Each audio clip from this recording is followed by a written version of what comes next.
The views and opinions expressed on this program are those of the participants and do not reflect the views of BronxNet or the program underwriters.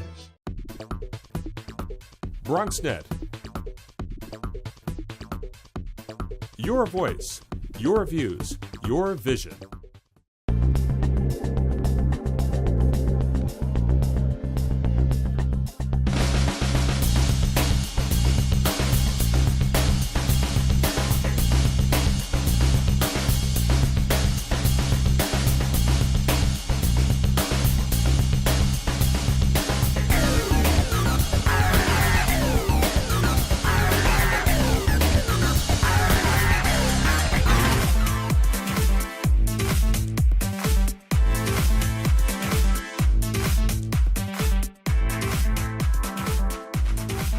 Mollo has created an empire of an era with her signature style.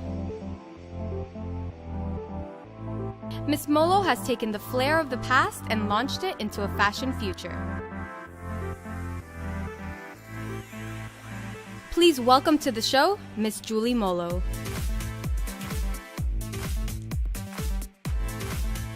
Welcome to the show. Thank you so much. Nice to meet you. So tell me, how did you come into fashion? Like, when was your first experience when you realized this is what I want to do? Fashion is kind of like in my bloodstream. My great-grandmother was always sewing clothes for my grandmother. My grandmother was always making clothes for my mom. And my mom would be like so embarrassed to wear like the homemade clothes to school, and the teachers would love it, and my mom hated it. And my mom never made clothes, but my mom was always super crafty. And she was sewing pillows and quilts and still does all of that. So she taught me how to sew. Wow. But I owe it all to, this sounds crazy, but Gwen Stefani, no doubt, is my favorite band of all time. And when I was younger, in like third grade, I used to read interviews that said like Gwen would like to make all her clothes. And I wanted to be just like Gwen. So if Gwen was making her own clothes, I wanted to make my own clothes. Wow. So I learned how to sew through my mom. And I learned how to draw in high school. And then, you know, I put it all together in high school and went to school for it in New York. So your first piece that you ever made was in high school?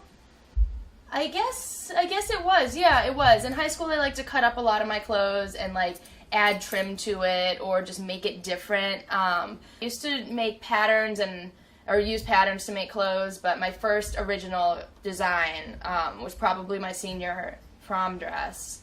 Wow. Yeah, it was like the first party dress I ever made, and I still love that dress so much. Amazing. Yeah, it's, you know, looking back on it, it's like terribly constructed, but I loved it. I loved it so much. That's very good. So how would you describe your style?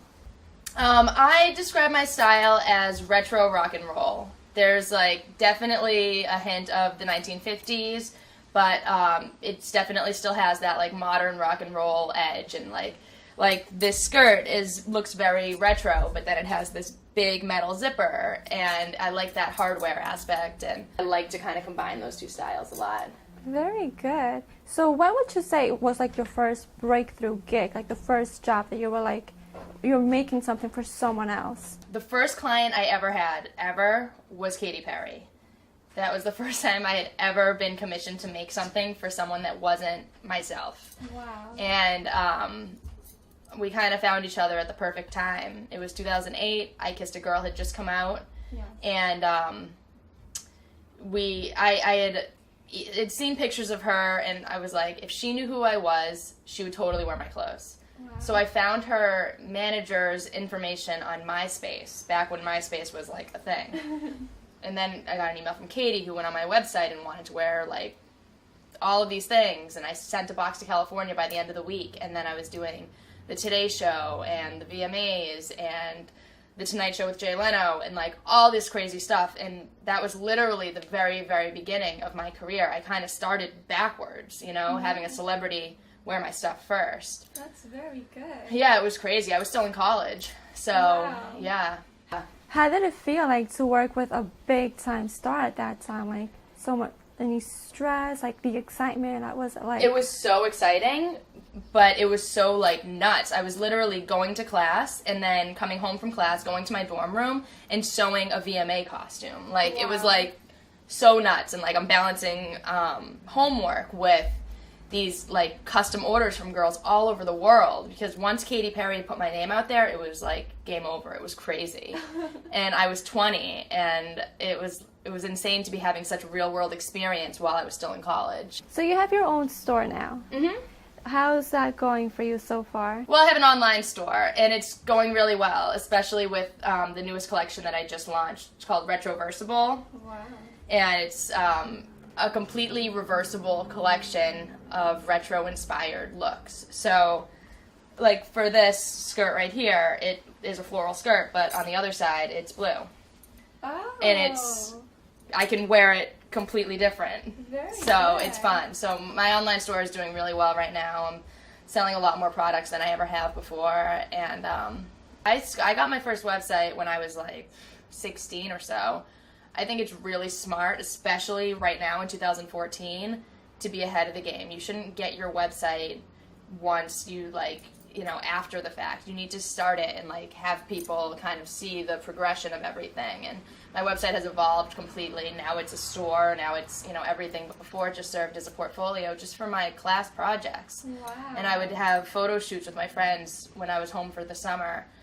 And I would post those photo shoots on my website, and it was just it was nice to kind of do that before I was out in the real world and doing that for real. It was like, I don't know, it's good practice, and I tell everybody that they should have a website before they graduate college. So who would you say, like, do you have to be a particular, like, have a style to wear your clothes, or can anybody just fit into like any of your outfits? I think that my client definitely has a sense of style. She's bold, she's fun, she's not afraid of what she's wearing, but I think that, I don't know, especially now, I have a style that fits just about everybody. I'm selling t-shirts now, I'm selling things that are solid colors and things that are very flattering on any body shape, and yeah, I think there's something for everybody.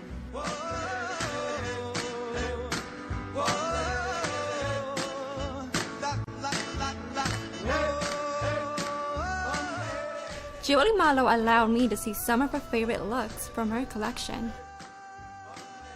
All of these are actually part of my new collection. It's called Retroversible because it's reversible, retro-inspired clothing. They're completely reversible, so this one, like I'm wearing, is the floral on one side, it's blue on the other.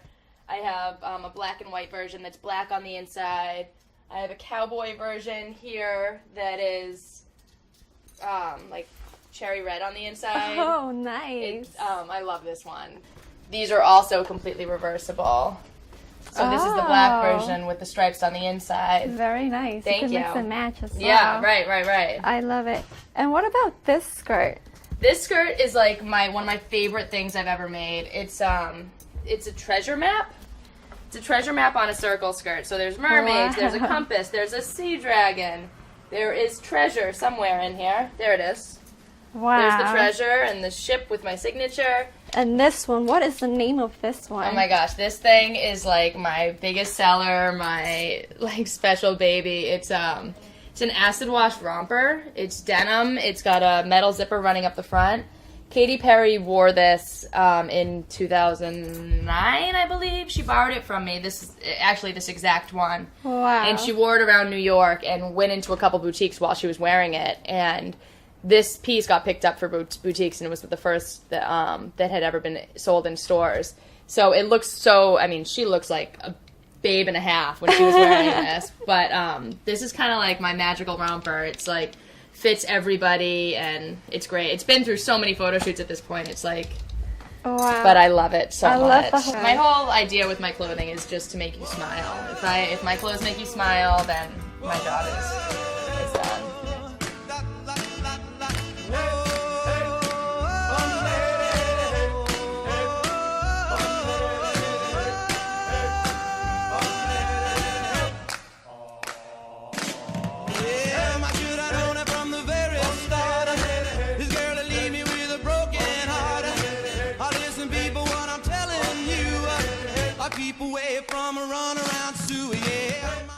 I already knew that I was going to go to college, from a young age. I definitely want to major in political science. After that, I'm going to get my law degree. Then I'm going to come back to Detroit, boost the economy, become the mayor or something, try to make the situation better for other people. I feel like I owe it to the city. I'm determined. It's gonna happen. My name is Justin, and I am your dividend.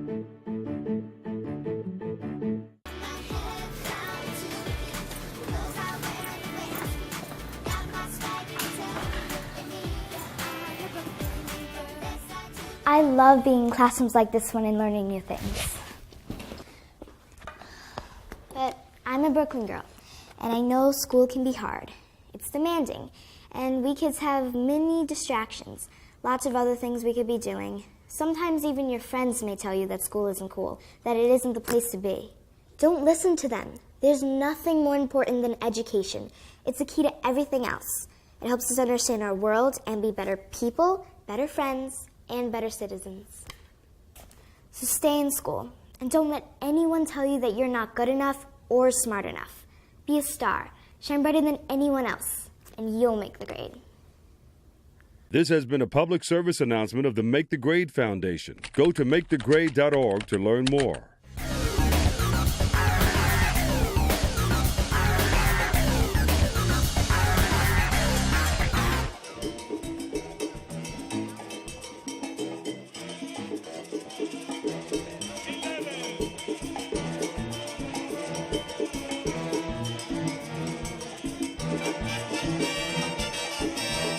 The Bronx Ball is the Bronx's annual red carpet event that honors the best of the borough. Hosted by Bronx Borough President Ruben Diaz Jr., the ball is set on the final day of the Bronx's 11-day celebration that includes borough events such as parades, fairs, tours, and much more. Each event highlights an extraordinary feature that the Bronx has grown to exhibit. You know, during Bronx Week, we're celebrating a lot of great things in the Bronx, and we're celebrating our past, our present, but most importantly, our future and where we're headed. This year's honorees feature an all-star lineup with the star of a popular TV show Dexter, actor David Zayas.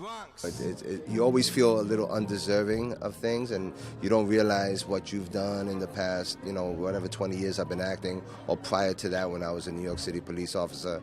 But, you know, my roots are from the Bronx. I grew up in the Bronx. I went to school in the Bronx, and, you know, I'm proud to say wherever I go that I'm from the Bronx. Tony Award-winning Priscilla Lopez.